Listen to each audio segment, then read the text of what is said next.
আমাদের এই করোনাগ্রাম junior basic school থেকে এসেছি। আমি করোনাগ্রাম জুনিয়র স্কুলে মাস্টারমশাই জানেন, সৈকত রাউত।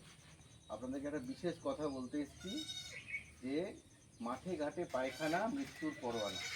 এখনও পর্যন্ত এই গ্রামের মধ্যে বা এই অঞ্চলের মধ্যে, এই লোকালিটির মধ্যে যদি কারোর পায়খানা না থাকে, অর্থাৎ স্থায়ী পায়খানা, আপনারা তাহলে পঞ্চায়েতে যোগাযোগ করবেন।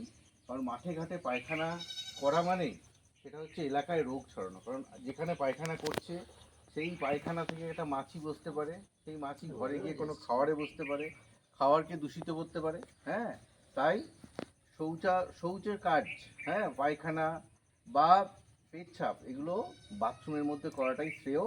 আপনারা আপনাদের এই গ্রামে যতজন আছে সবাইকে বলবেন যেন কেউ বাইরে পায়খানা না করে। হ্যাঁ, এবং বাচ্চাদের, যে সমস্ত বাচ্চাদেরকে আপনারা স্কুলে পাঠান সেই সমস্ত বাচ্চাদেরকেও বলবেন তারা যেন পায়খানা কখনোই মাঠে ঘাটের মধ্যে না করে। হ্যাঁ, আর এলাকার যে ড্রেন আছে সেই ড্রেনগুলোকে আপনারা চেষ্টা করবেন প্লাস্টিক মুক্ত করতে। কারণ প্লাস্টিক কী করে, ড্রেনকে ব্লক করে দেয়, বুঝিয়ে দেয় জল, যার ফলে কী হয়, পাস হয় না।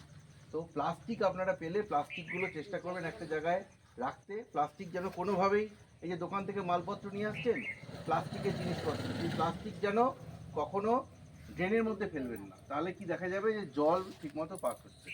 ঠিক আছে, এই দুটো আমাদের আর্জি, আপনারা চেষ্টা করবেন। আমাদের এই দুটো আপনাদের কাছে আবেদন, আপনারা শুনবেন আর আপনাদের বাচ্চাদেরকে নিয়মিত আমাদের স্কুলে পাঠাবেন। হ্যাঁ, ঠিক আছে, নমস্কার।